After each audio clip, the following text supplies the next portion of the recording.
USA Today critic Mike Clark called it a crowd-pleasing pip most of the way.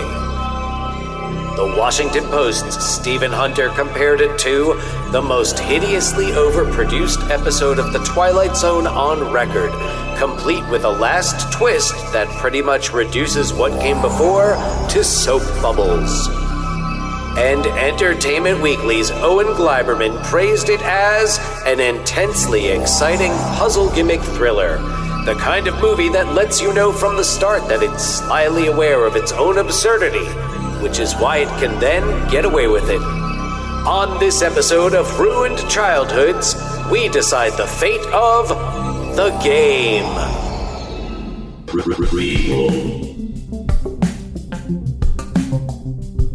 Sequel. Reboot. Which one will it be? It's the Ruined Childhoods podcast. Greetings, Starfighters. It's time for the game to begin. Oh, I got a call saying that I was declined for the game. It's on? Oh, okay. I'm doing it? No, not at all. Not at all. No. Hey, Dan. How's it going? Hey, John. John Rad. Yes, Johnny. If anybody doesn't know this, we record using a service called Squadcast, and it's like Zoom, except for it's designed for podcast recording remotely. And we can pick our own names, and we like to pick names based on characters or actors from a movie that we're doing. And the main character in this movie is Nicholas Van Orton. So Dan has gone with Nicholas Dan Orton. And I went with his brother, Conrad Van Orton, and I did John Rad Van Orton, played by Sean Penn. The younger brother. And the younger brother, appropriately so. I'm not sure. I don't recall, and we'll get into this if they establish their age difference, but I don't think so. No, they seem to have a little bit more than John and I have about 5.5 years between us. Yeah. So I think I think there's a little bit more. Sean Penn, Michael Douglas could look up their ages. But you don't need to. I would wager 10 years. It seems it's like a Rain Man. It's almost like a Rain Man. Seems like it. Age gap. But before we get into the game, it's Ruined Childhoods. It's Ruined Childhoods. Dan, I wanted to mention a couple of things. Well, actually, really just one thing that's not specifically about First Wives Club. Okay, I will mention one thing about First Wives Club. You had mentioned the idea of, and this wasn't your like big idea of bringing it back, but you had mentioned the idea of a version of it that was a drag performance. And Dan, when I was looking up YouTube clips for First Wives Club drag, never have I found more search results for anything I've ever searched for. It was a wealth of drag performances of You Don't Own Me, and it was great. Yeah. So, and it wasn't necessarily something that just popped into my head in the moment, but it was not necessarily something. Clearly, I did not research it because not that John is not a qualified researcher, but I'm sure it doesn't take Sherlock Holmes to find First Wives Club in drag on YouTube. Clearly, I did not take that step. As I explained to John, somehow I'm not that old. I am 43. The internet is not brand new. Neither is Google nor is YouTube. Yet it is often not my first thought. And it usually takes me a couple of logic steps to go. And I feel like the thought didn't last up there long enough to warrant that to go more than the 2 steps. Yeah. Yes, thing I wanted to mention is that there also is a South Korean television series called The First Wives Club, but I don't know if it's in any way connected to the book, movie, BET show. You know, I did happen to see in my searchings, my researchings on First Wives Club, surface as they may have been, and I did not find any more information other than other than that. So it is a drama. I've gathered that much, but everything else I'm finding is in Korean. So I can't do much more investigating, but it's, there's not the like 3 female characters leading it up. It seems different enough. The one other thing I wanted to bring up is that I neglected to mention one actor who not only appears in First Wives Club, but also The Paper. And this is somebody who I notice a lot because he plays one of my favorite characters on one of my favorite television programs. Edward Hibbard, who plays Gil Chesterton in Frasier. He is like a bartender in First Wives Club when Elise is like, drunkenly like complaining about her friends and everything to like the bartender. I'm not Monique's mother. No. No, Angela Lansbury's Monique's mother. Mm-hmm. And Shelley Winters is Unique's mother. Now that's good. Sean Connery is Monique's mother. Yeah. Perhaps I should get you some coffee. Oh, wait a minute, I take that back. Sean Connery is Monique's boyfriend. Now, he's 300 years old, but he's still a stud.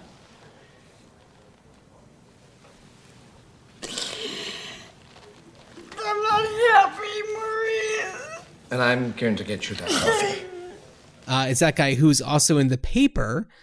He's one of the reporters, the guy who says that everything is Watergate. Okay, Dow's up. Trade figures came out at 8. Nothing shocking. But I'm telling you, I'm sitting on Watergate out there instead. With the zoning commission thing. Listen, if you guys could just give me a couple of city-side reporters. Wait. How is it possible that you always have Watergate somewhere? Listen, I'm piss off, Carl. I mean it this time. I got a quote from the commission chairman's ex-wife, and she's plenty ready to talk. Ex-wife? His first ex-wife. Well, there's a reliable source. Yeah. And then he also came across my radar last week while I happened to be watching all these other things. He was also in The Prestige, which is a movie that I watched. And it's like, okay, Edward Hibbard is just everywhere. And this is what I mean about John's detective work and his ability to locate people that we may not have made those. I did not make that connection. That is not someone this is who somebody has popped who, up on my radar. But this yes, is there somebody he who's is. very recognizable to me. So you are him. a Frasier. To say fan, would that be an understatement? A devotee? I Do mean, here we go. You stan Frasier. Is that, Okay. am I doing that right? yeah, sure. Yeah. Yeah. And just while we're on the subject, one of the actors who is also in The Paper, who played Phil, I believe is the character's name, the guy who just wants the chair, Jack Kehoe, is also in The Game, 1997. Oh, Jesus, Bernie, come on with the smoke. You know the doctor found nicotine in my urine again? Then keep your dick out of my ashtray. Okay. Management for the building says the space hasn't been officially rented yet. The county recorder has no listing for a consumer recreation service or any derivation thereof. The divers, they're still looking for the cab. As soon as they find it, they'll pull the plates in the bin. Oh, yes. He's okay. like the lieutenant or detective or whatever. I think I know who you mean now, right? And yeah, I was gonna, I saw him and I was him. like, okay. I was like, is that Phil from The Paper? And sure enough, Okay. Yes, he's a bit more tan in The Game, is he not? I don't remember. Is that kind of like I a mean, bowl cut? I don't know. Anyway, yeah, he does a kind of like a bowl cutty kind of thing. yeah. Okay, no, I know exactly who you're talking about. So yeah, Jack Kehoe. All right. Yeah. Well then, So I don't have any one more things. Other than I've forgiven you for putting that clip into the Waterworld episode of me in sixth grade on my soapbox. Literally, I think I was sitting on a soapbox on the set of Steam Pipe Alley. Okay. All right, we're going to talk about this for a second, because first of all, I forgot to mention it last time. That's how much that's how much it's been on my mind. Okay, you had mentioned this brief little PSA that you did that was on WOR Channel 9, New Jersey, Caucus, New Jersey, tri-state area television. It's a thing called A+ for Kids. I forget exactly what the sub segment is called, but yes, there's Kids View. And there was a show that was on that channel called Steampipe Alley that was it was a kids show hosted by Mario Cantone, who most people would probably know from Sex and the City. Mm-hmm. He most recently, at least as far as I'm concerned, was on the Comedy Central show The President Show, where he played Anthony Scaramucci. Oh, yes. And it was excellent. Perfect. And yes. I completely forgot about Steampipe Valley and that he was the host of that. And also, he was a judge on a TV show that our brother Scott and I worked on years ago. We were just like production assistants on this show. It was Nick at Night's Search for the Funniest Mom in America. And he was one of the judges. And yeah, so that's another Mario Cantone connection. And yeah, so right. So you did this thing where you wore this yellow sweater and you were on Steampipe. You weren't on Steampipe, you were on A+ for Kids, and you talked about the dangers of styrofoam and chlorofluorocarbons, aerosol spray cans, and their dangers to the ozone layer. And Dan, had you not mentioned that, I wouldn't have, no, made it my life's mission. But you did. I couldn't gauge your anger level because I was like, I think that he really hates this. Oh no, I was exaggerating. I certainly did not want, and for reasons that have nothing to do with, it's like, it's not that I would never show this to my high school students, but it's not something I want them finding on their own. And I mean, like hearing the clip, if they happen, look, like I know I'm on a podcast. I don't use a fake name. Like they have. Sure some thing, of them have. Nicholas Dan Horton. Yeah.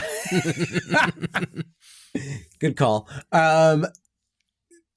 So, but there are certain things, in the past, I've shown my bar mitzvah video. I don't mean from the party. I mean, my God, have you really? Well, I shared it when I was teaching in the Bronx, and just brief tangent here, teaching in the Bronx, and like none of those kids had ever been to a bar mitzvah. And the social studies teacher was teaching about, the different religions that were being practiced in the geographic region, and, was talking about, and the kids had to do research on different religions.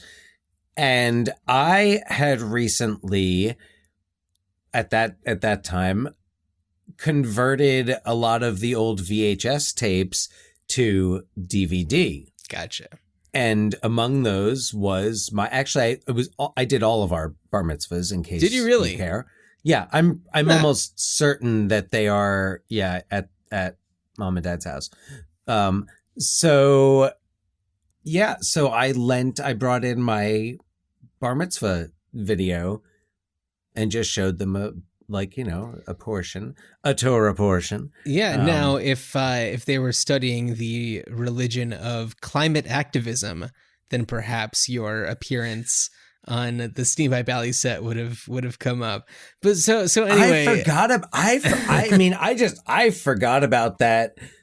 Until we were talking about Waterworld, and I hope that you know that I personally feel like you have no reason to be embarrassed by it, because it's actually kind of cool that you were talking about this stuff back in 1989, No, thank you. And that is something else. And, sometimes I feel like, well, I want to kind of walk the walk as much as I talk the talk. And I'm like, well, I took that on TV and, Yeah. Now, if you... Not for nothing, Channel 9.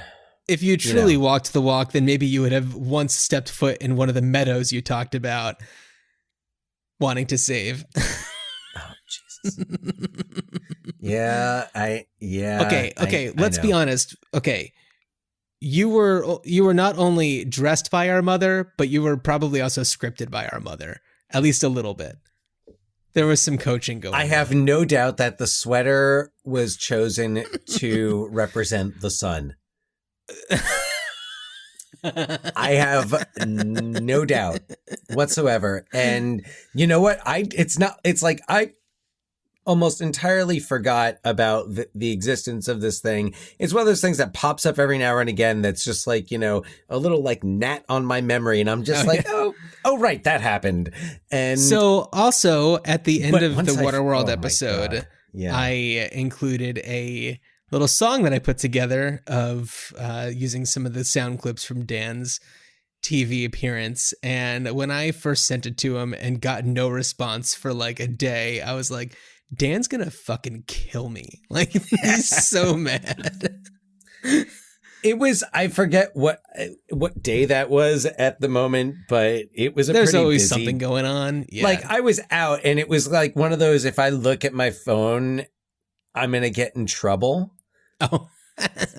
I mean, it wasn't like, that wasn't spoken. I didn't get a warning, but I knew I had to be on good behavior and could not. And I was like, this is not the time. I was like, this is not the time for me to get involved. Listen back to our Waterworld episode if you want to know what we're talking about. Yeah. Anyway, no. I'm glad to know I'm forgiven. And, please try to avoid to use aerosol cans, styrofoam, anything that gives off chlorofluorocarbons, especially when burned. Yeah. So let's talk about the game. Let's talk about the game. Dan, about do you another remember younger brother who fucks with his older brother? Yeah. Well, I mean, yes, fucks with him, but to the benefit of his, well-being, his, I don't know, he kind of saves him by doing this. Dan, do you remember seeing this back in the day, back in 97? So I did not see it in the theater. I don't think I saw it in the theater. I remember it being in the theater. It was fall of 1997. So many great movies out. There were a lot of movies that I was interested in. And I want to say that I do remember, I think, having the opportunity to go see it. And I think it was a choice between this and A Life Less Ordinary. Oh, yeah. And I went with A Life Less Ordinary. Which is a cool movie. Yeah. Well, I was big into Danny Boyle after seeing Trainspotting. In theaters in 96. So I was also a fan of David Fincher's, having seen Alien 3 and 7 in theaters when they were released, and really being into his style. Even Alien 3, it's a movie that I sometimes like to come back to just for the imagery. Well, didn't Fincher come from like music videos? Oh, yeah. He did like Janie's Got a Gun, it's David Fincher. Yeah. He did like George Michael. He did a whole bunch of music. Yeah. videos. And, it's kind of incredible that, this is somebody who's been doing this for such a long time, has maintained their own style, but he hasn't gotten stale. And he's still active. I mean, to this day, but, definitely doesn't always go to the same bag of tricks. Like, Mank doesn't look like the old stuff. No. And I did watch Mank, and I did enjoy Mank, and I, we'll talk about it in context. I actually did a ranking of... A Manking? I did I was going to fit in Mank, but it didn't really work there. I was going to a Mank rank, but I was rating David Fincher's movies because I've seen them all. Mm-hmm. And I would say that there is one that comes to mind when you say, like, he hasn't gotten lazy. He hasn't gone back to the same bag of tricks. There is one that comes to mind as an offender. Okay. And I guess we can discuss it now. So, David Fincher has done some amazing adaptations of novels, and I had read Girl with the Dragon Tattoo. I knew you were going to say and that. Gone Girl. Well, no, here's the difference. So Girl with the Dragon Tattoo, I thought he kept it fresh. I thought loved his version of it. I loved it. I loved it so much that I wished I hadn't read the book, because I was like, having read the book, I knew what was coming. And I was like, if this was like a David Fincher movie where I didn't know what the hell was going to happen, I would have been like edge of my seat the whole time. Now, however, Gone Girl, which I also read, I did not think was a strong adaptation. Girl with the Dragon Tattoo was a solid adaptation, and I was bummed that they didn't do the rest of that trilogy. I thought that Gone Girl was fine. It was fine, but like there's a scene that's reminiscent of the White Rabbit scene in the game. Yeah, you know, I only saw it one time. I don't really remember it all that well. I mean, I remember it because like it was in the book, but in the book it wasn't like, you know, it didn't even come across as like she's ripping off David Fincher. It didn't take that on until it was in the film. And there were a lot of things that I felt in Gone Girl, I felt that he had kind of done before. But that's really, when I look at his movies, even the ones that I don't appreciate as much, like, I mean, I don't know. I saw Benjamin Button in the theater. Yeah. Me too. It was fine. Yeah, I mean, the thing is, it's a movie that people still talk about and reference, even if people aren't really actively watching it all the time. It's like stuck in our consciousness because it's just like so fascinating. Yeah, I mean, I kind of thought, well, now it's like you call it, or it's like they call it like, oh, it's a Benjamin Button thing. You know, it's a Benjamin Button like, situation. Yeah, like a young, yeah. You know, but to me, it was kind of like, all right, so this is like his and Brad Pitt's Forrest Gump. Yeah, so much that it's his Forrest Gump that for such a long time, and I've talked about this on the show, I thought that it was Robert Zemeckis for quite a long time. Exactly. Because it just has that the feel visual to effects. It. The visual effects, yeah. It had the revolutionary visual effect, which I thought like kind of took me out of it. Panic Room is one I want to go back and I haven't seen that one in a long again. time. I remember liking it a lot. I remember I feel like I had a hard time getting through it, but I want to try it again. I've had a hard time getting through a few of his movies. Sometimes like in the case of Fight Club, which is my number one David Fincher movie, with Fight Club, I saw it was like at least a 10 p.m. showing or later. I was already tired. This was like 1999, so I just graduated college, so I'm sure I was on some sort of something seeing that movie.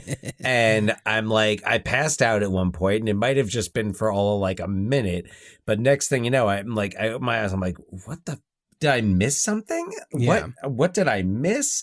I love Fight Club. I've gone back and watched it so many times since, and I knew that I had seen something different and something special when I saw it. My number 2 is Zodiac. I love Zodiac. Zodiac is great. It's like, how do It's you his do? heat. Well, it's like, how do you do a movie about this like still to this day mystery, like serial killer mystery that, you know, just recently in the news there was, you know, information, people kind of figured out some of the, I don't know, the clues, and it's still a mystery, and the movie leaves it in a really ambiguous, wonderful way, and you kind of make your own guesses. You know, is it John Carroll Lynch? Is it Charles Fleischer? Like, who is it? And Jake Gyllenhaal is used really well. Robert Downey Jr. is really good in it. Mark Ruffalo is great in it. Like, extremely Chloe strong Sevigny. cast. Chloe Sevigny is great. Yeah. And I mean, once you see that movie, you can't ever hear Hurdy Gurdy Man by Donovan again without thinking of that sequence, which, man, that just, it lets you know what kind of a movie you're in for. And I felt like a lot of the tension, that just kind of slow burn tension in Zodiac, is a lot of what really works in the game as well. Yeah. So, which the game ranks as my number 5 Well, David what was Fincher number movie. 3? Number 3 is 7. Okay. because I think number 3 7 is is great. 7. Yeah. Yeah. No. And 7 is Alien 3, by the way. But no, 7, because 7 was like, it was bold. It was ballsy. And it was. I watched it pretty recently. You know, it also, I haven't watched it in a long time, mostly because I'm like, I'm afraid of watching it.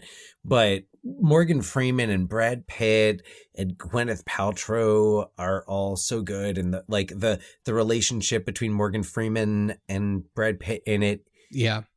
It's so well done. It's so well crafted. And it's such a frightening film because it's so much about what, like, the core of humanity. Yeah. And my number 4 David Fincher movie, and this is a tough one. This was a tough one for me, but I put Social Network. I knew you there. were going to say Social Network. Yeah.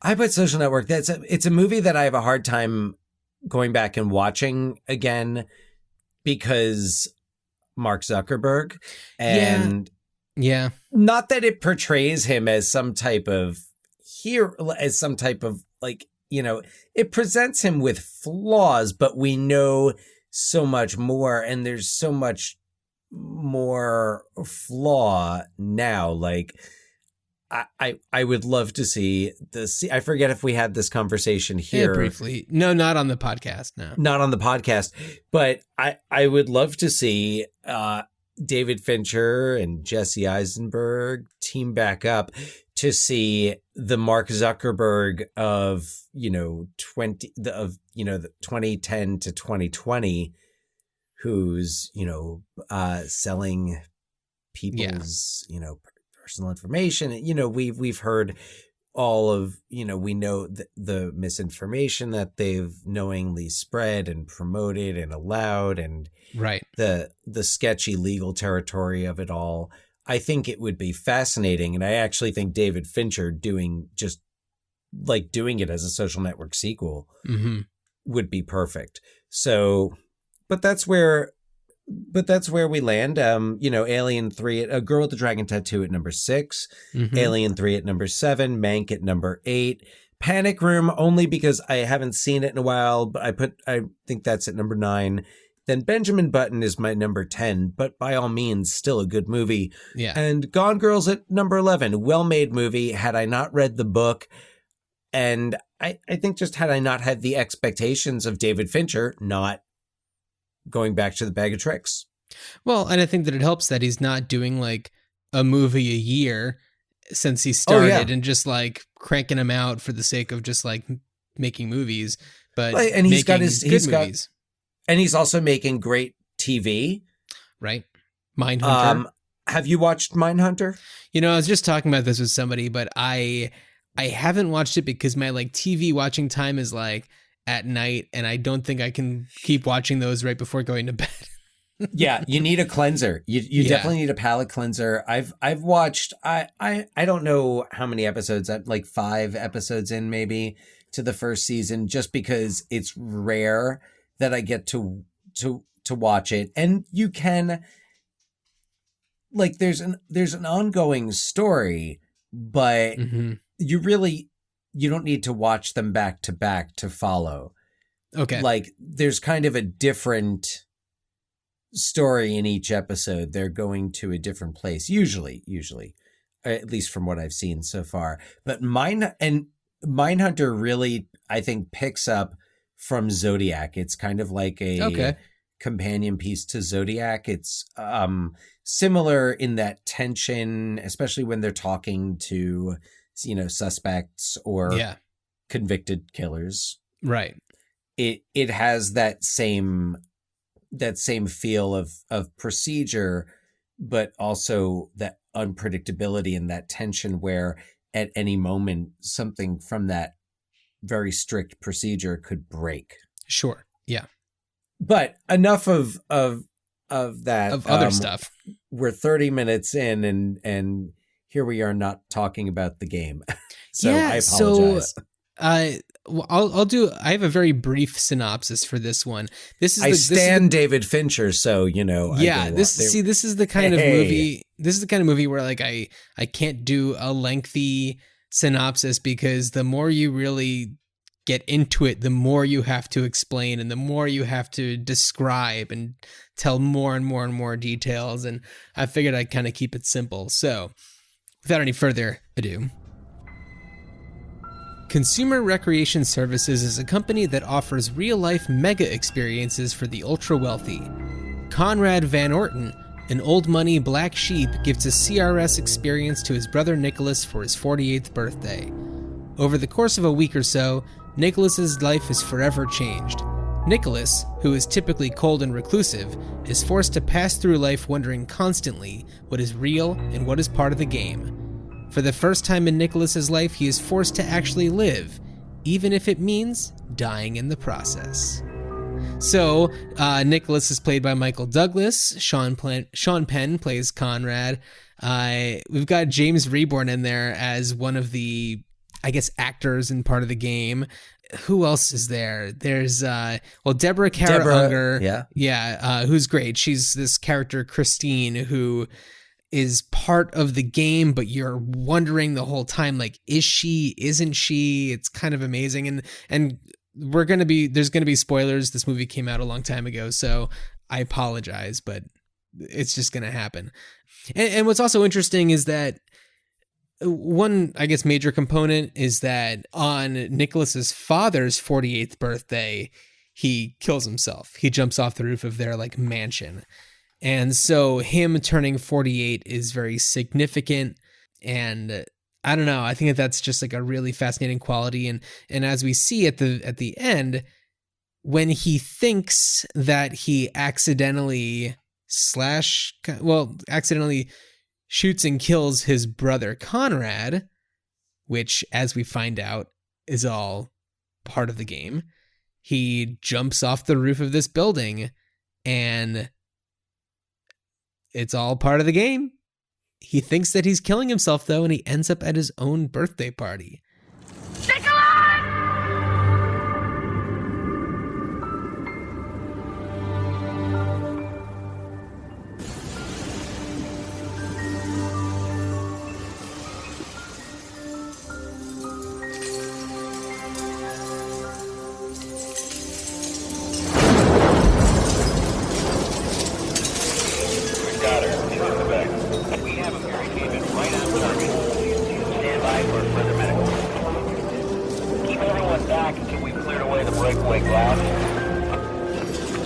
Mr. Van Orton, don't open your eyes. Breakaway glass, but it can still cut you. Just gonna take a look at you. I'm gonna check your pulse.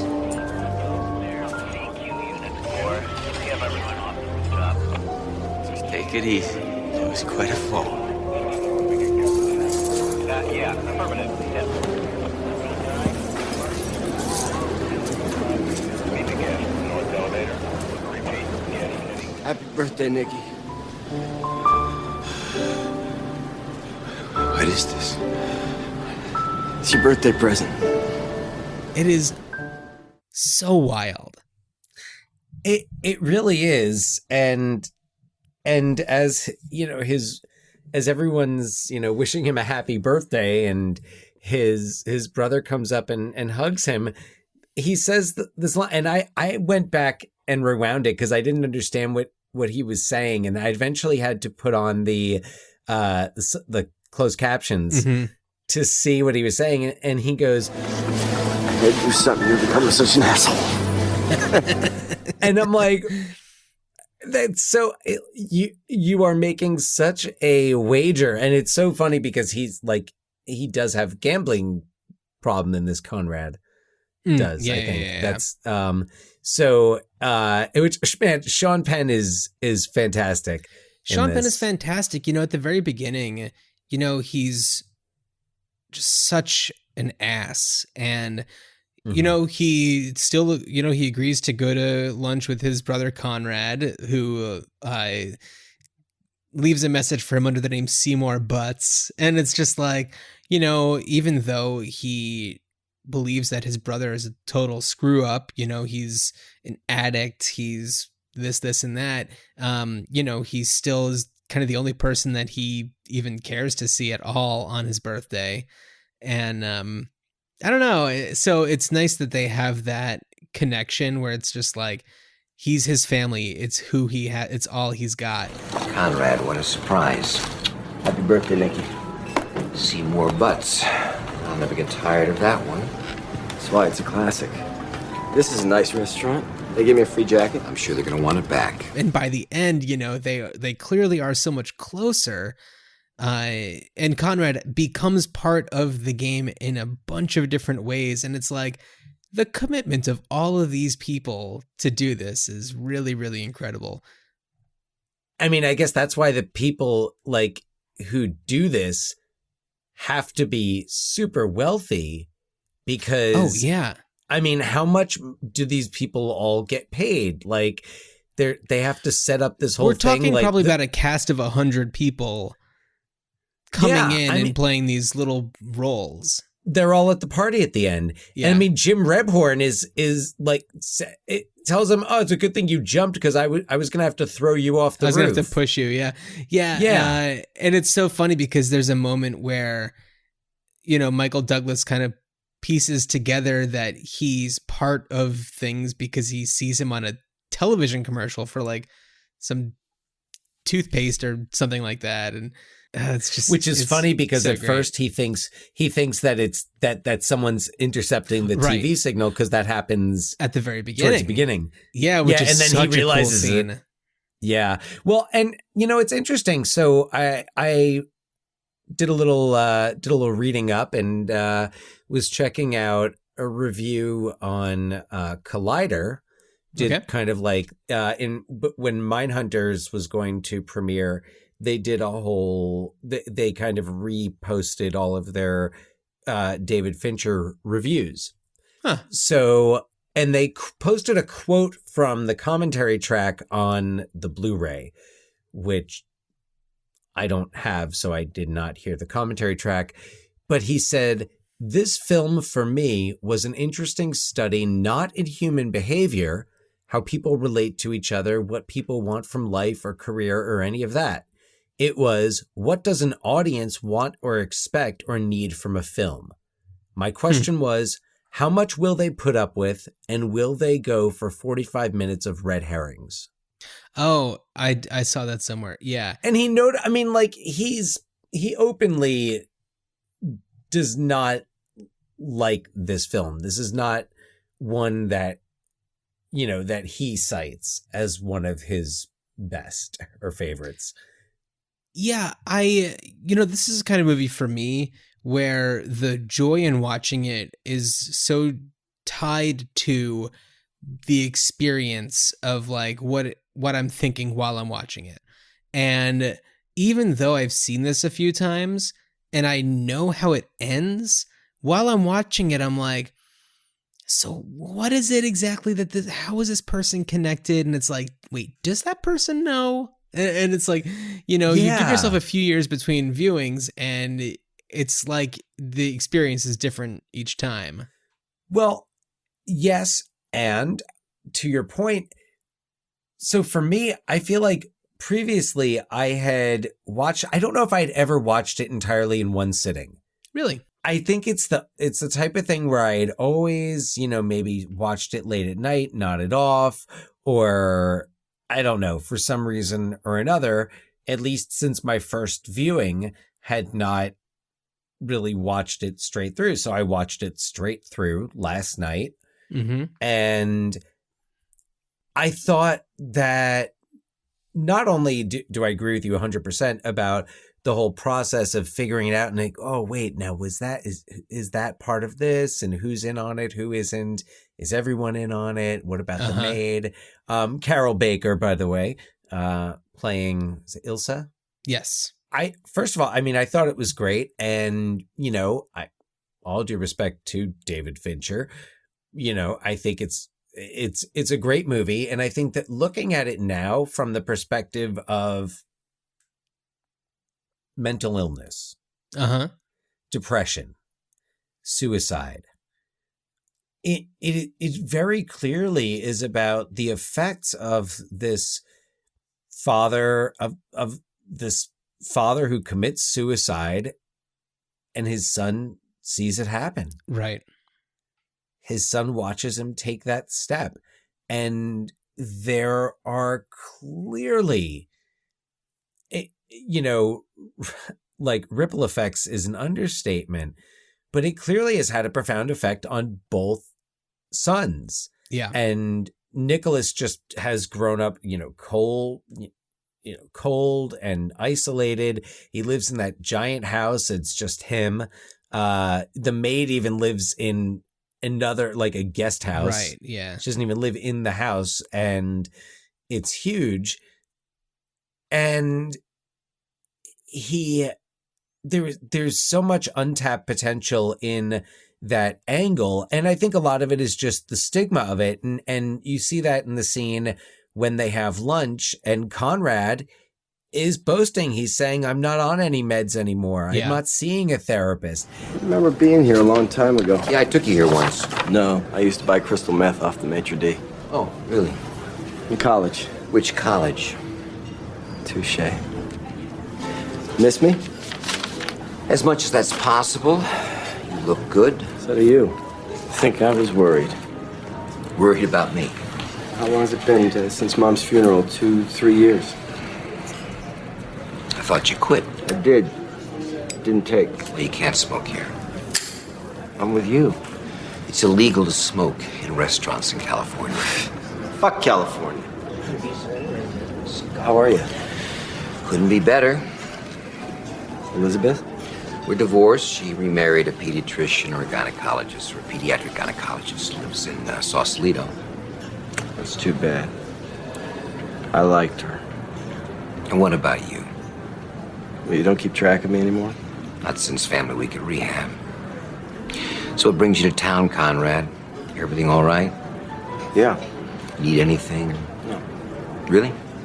No, I don't need anything from you. I just found myself laying naked on a beach near Ibiza, and all of a sudden it clicked. October 12th. Nikki's birthday. October 11th. Whatever.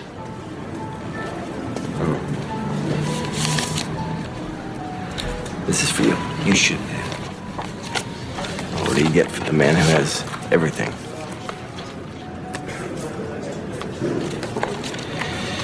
Consumer Recreation Services. Well, I do have golf clubs. Call that number. Why? They make your life fun. Fun?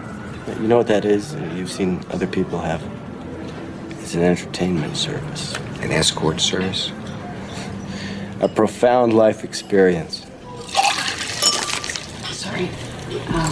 No, it's all right. You just... Tell me you'll call. I said I would. No, you didn't. You still on medication? Why would you say that? The gentleman ready to order? I didn't mean it the way it sounded. I'm not on anything. I'm not even seeing a shrink. And I feel great. I think that today a lot of that stigma is gone. We're much more enlightened and open about the importance of mental health. It comes across as a little bit of a shock to hear that boasting, but then you think, all right, well, these are like, first of all, it's the 90s. And secondly, they're these, like kind of like rich, isolated men. Conrad he might be like kind of all over the place, but he's still alone. Right. And also you have to consider they are in San Francisco and, they don't get Fraser Crane's program to, help them with their mental health. Right. No, this is before satellite radio. This is before. Yeah, he just wasn't syndicated there. It's too, no, it would, Seattle to San Francisco. Yeah, no.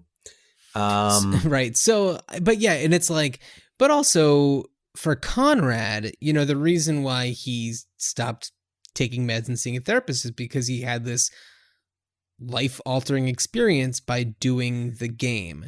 Right. And yes, good point. Yeah, I'm not disagreeing that the view of mental health is different now than it is then, or that it was then. Same with medication and therapy. But it's like the game has kind of taken things a step further than what traditional therapy could do for him. And, Well, he's still an asshole. He smokes inside of a restaurant, but, To quote Dr. Leo Marvin, it's death therapy. Death therapy. Yeah, it totally is death Guaranteed therapy. cure. Guaranteed cure. Wow. Yeah. So, Dr. Leo Marvin. Yes. So Sorry, I get excited. I mean, I could watch this movie again tonight. I watched it last night. Like, I would love to watch it and like really look for like all of the things and try to like dissect it and everything. But I don't know. It's you could. It's really enjoyable. So one other thing that I wanted to mention, and I think that it'd be really fun for people to kind of follow along with this observation, but the beginning of this movie has the very same essentially beginning to the opening credits sequence for the show Succession. Dan, have you seen Succession? I think I started watching the first episode. Okay. And did not. Keep on going. It's great.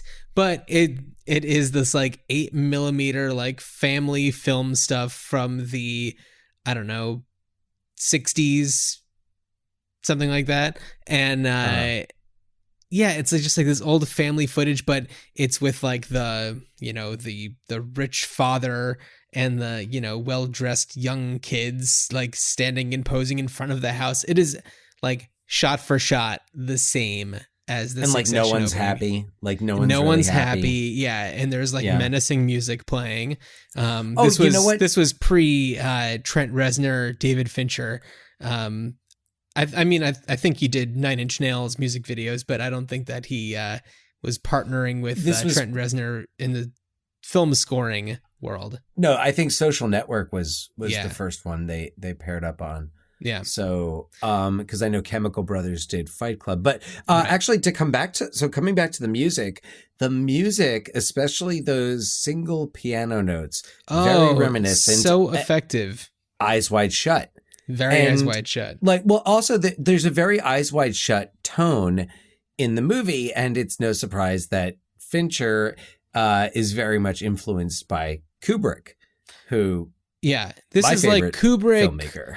Hitchcock, but like bringing it into the 90s. Although I feel like Very it does Hitchcock. have a timeless quality. This movie does have kind of like a timeless quality to it. Oh, but if and I by the way, like Howard Shore is the composer for this one. Yeah, and this, by the way, this predates Eyes Wide Shut. I mean, Eyes Wide Shut was probably in the middle of its production at this point, but it doesn't get released until 2 years later. So famously, yeah. So there were a few movies that popped into my head as I was watching it, and this is not in like he's copying this.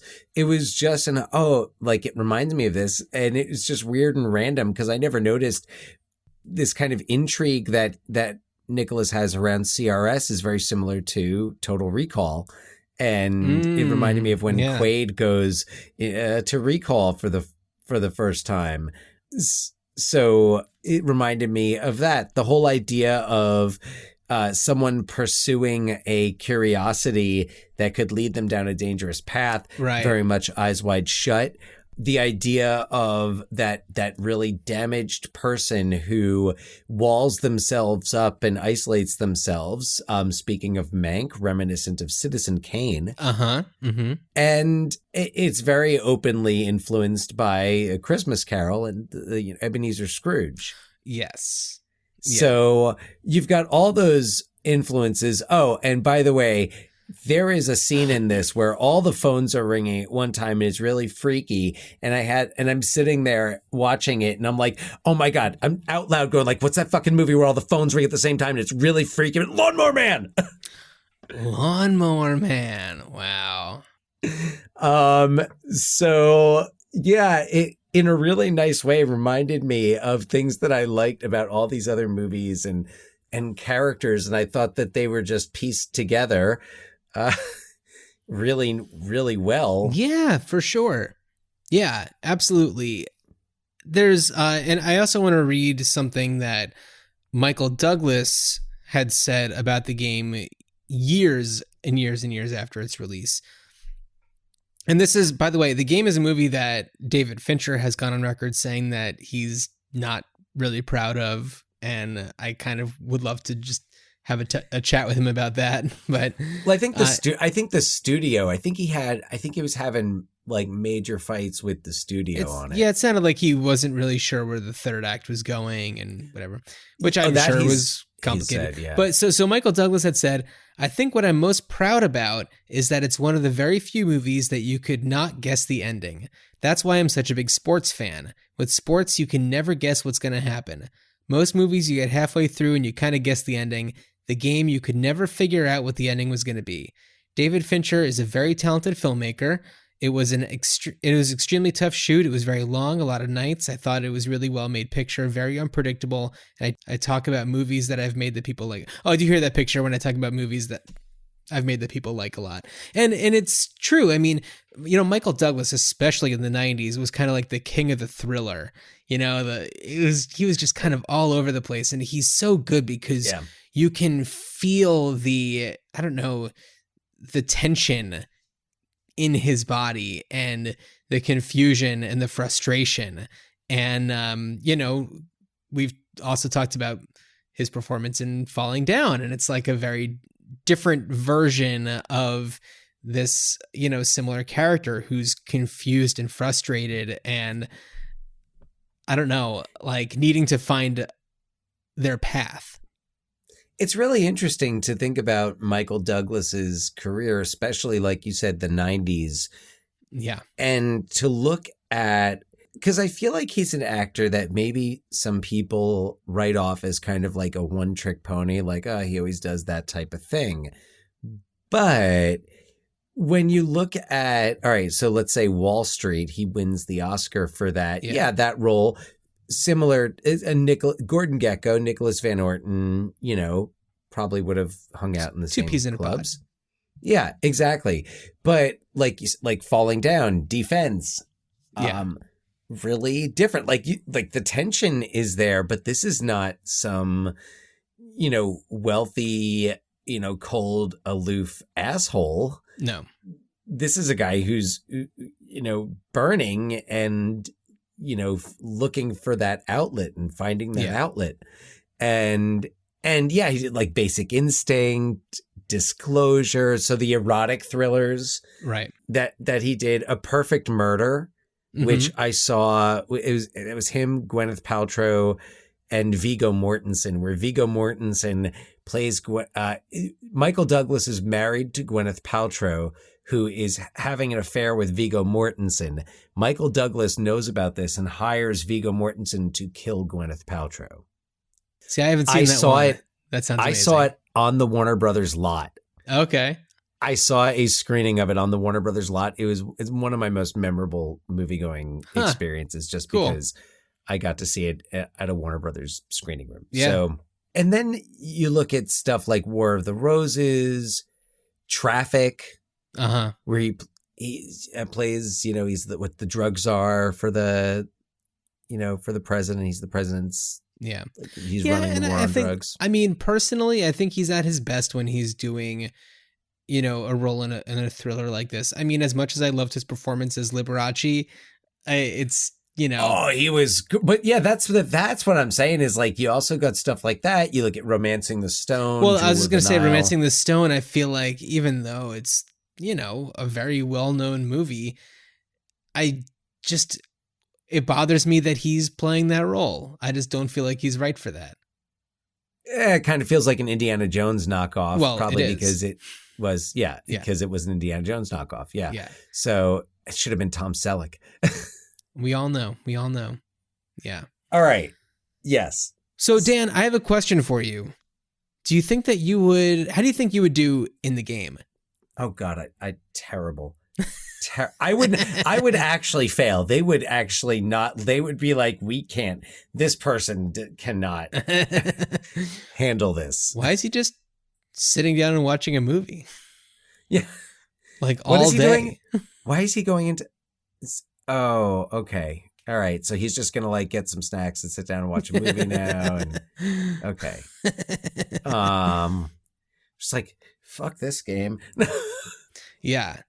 Yeah, I would do poorly. I know that for sure. Would you? Yeah. You think you would? Yeah. You don't think I would?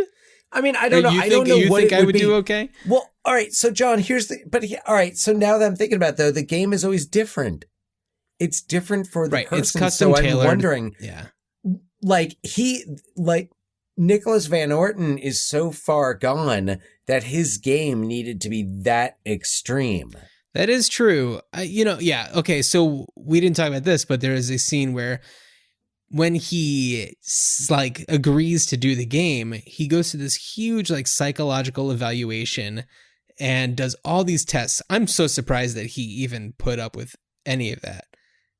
You know, his character at that point, I'm amazed that he had nothing else to do that day, and it was his birthday, right?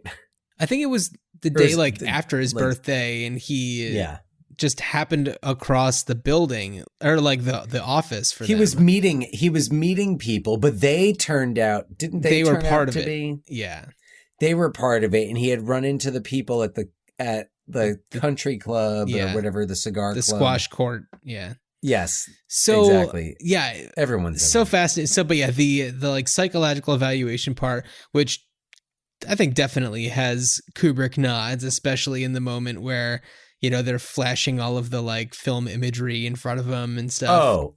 Oh, super definitely. Clockwork Orange. It's great. It's great. It's so well. Elements it's of so The well Shining, thought out. Yeah.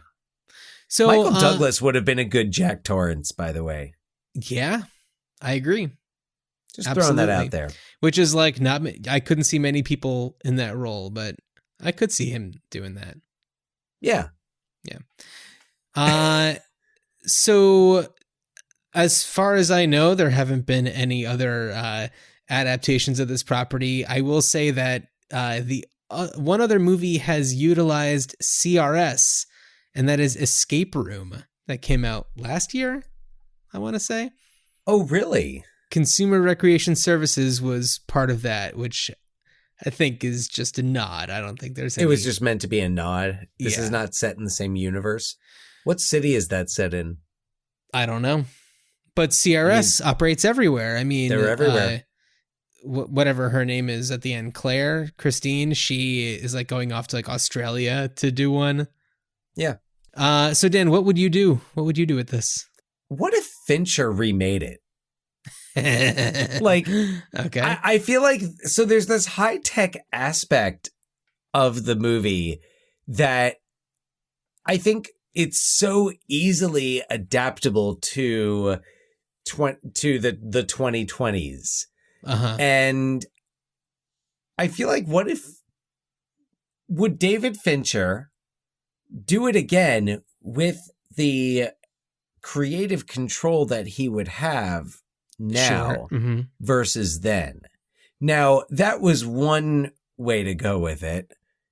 Another thought that I had would have another filmmaker, because I think when you think about the game, you think of the filmmaker. So that's kind of where I went. And I thought this would be good material for Jordan Peele. Oh, yeah, totally. Something with a little more, a little different from what he's done before, but not totally tonally disconnected. Jordan Peele really does tension well, and that like simmering, slow building tension too, which I think is really important in this movie. It's what made it so engaging. Not just seeing it the first time, but sitting here last night watching it, and, at times, like, literally being on the edge of my seat and, calling things out. Yeah. I think there were a couple of, oh shit. Right. So I don't know. Who would you cast? Would you keep it as men? I mean, I think they would have to be wealthy. Yeah, so unless it's like a sponsored thing where like there's some other money coming into it, like it was televised. No, not necessarily. It's like The Running Man. Yeah, I don't know. Like if there was like a catch where it's like, by participating in this, you have some role in some organization. I don't know. I did have one other thought, and because the game is different for every person. And because the game operates wherever it needs to, call Noah Hawley. This could be a wonderful anthology series. And I think he just did such a magnificent job with Fargo. He could be the Jason Katims of, I don't know, this type of thing. Yeah, you know, it's funny that you mentioned that. One of my thoughts, and this goes back to saying that, like, you know, this movie does have like a timeless feel to it, but it's like, yeah, show CRS throughout history, you know, maybe not going crazy far back, but maybe into the like 19th century, maybe like late 19th century, like, you know, it could exist. Maybe not at the level that it is in the game, but why not? They should do a whole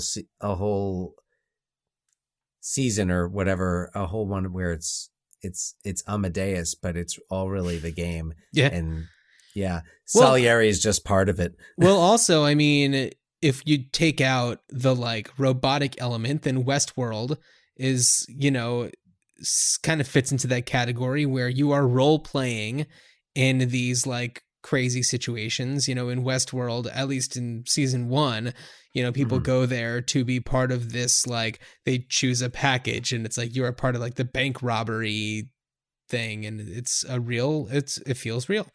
The other idea that like I had for it, and I'm trying to remember what other things Netflix has done with this, but I know that Unbreakable Kimmy Schmidt had a like choose your own adventure movie. Oh, and I Black felt like Mirror did as well. Right, Black Mirror. And I felt like the game would be a really good way to incorporate that technology.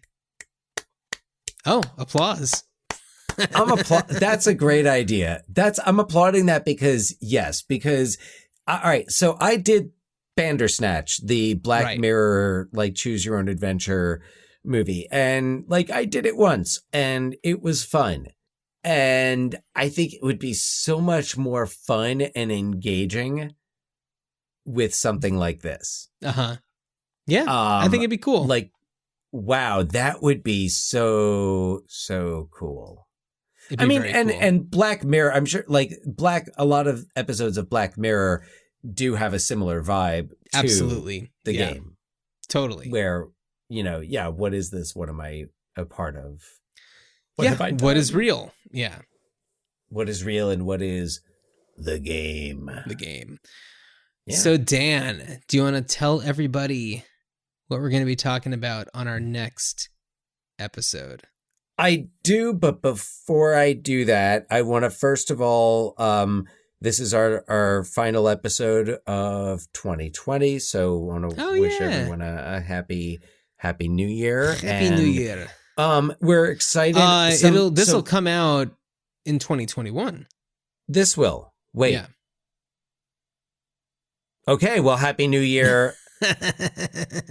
On the other side of that, yeah. Happy New Year, or in the Trading Places, Merry New Year. So, and some of the exciting stuff that we have coming up in 2021 in this new year, our 100th episode, and we're putting the choice out there. We want to hear. Check us out on Instagram at Ruined Childhoods Pod, and in our Instagram feed, in our history, you will find a graphic that has four movie posters on it: Dave, Better Off Dead, Big Trouble in Little China, and Earth Girls Are Easy. Earth Girls Are Easy. Thank you. And help us decide what to cover for our 100th episode. Yeah. Right now we've got a few votes. I think we've got a tie between Better Off Dead and Big Trouble in Little China. Right. With Earth Girls Are Easy in a close third. No love for Dave yet. No, not yet. But that's why we want to make sure we hear from everybody, and we want you to check us out there. You know, if you want to share your thoughts on the game, First Wives Club, Waterworld, or something we haven't even talked about yet, you could shoot us an email, ruinedchildhoodspod@gmail.com. We are also on Twitter at ruined_pod. Yeah. And anything else, John? Check out our merch on TeePublic. Dan, should we make a I was left for dead in Mexico and all I got was a stupid t-shirt shirt? Made popular by Conrad Van Orton in the game. We might need to do that. Yes. That'll be an easy one to throw together. Look out for that one on TeePublic. Just search for Ruined Childhoods. Yeah. Other great designs, but we've got designs for our 98th episode, 1998. We're going to talk about two movies because 1998, much like the number 8, looks like two asteroids. There were two asteroids heading towards Earth in 1998, and one was going to cause a deep impact and the other Armageddon, and we'll be talking about them both. It reminds me of the thing where it's like, there's going to be 2 hits, me hitting you and you hitting the floor, and it's like, there's going to be 2 hits, an asteroid hitting the Earth and an asteroid hitting the Earth. An asteroid hitting the Earth with a lot of pondering and philosophy, and an asteroid hitting the Earth with Bruce Willis and a lot of shit blowing up. Dan, I'm looking forward to this. I am as well. So I'm excited. I'm going to go get my asteroid to work on this. Oh, boy.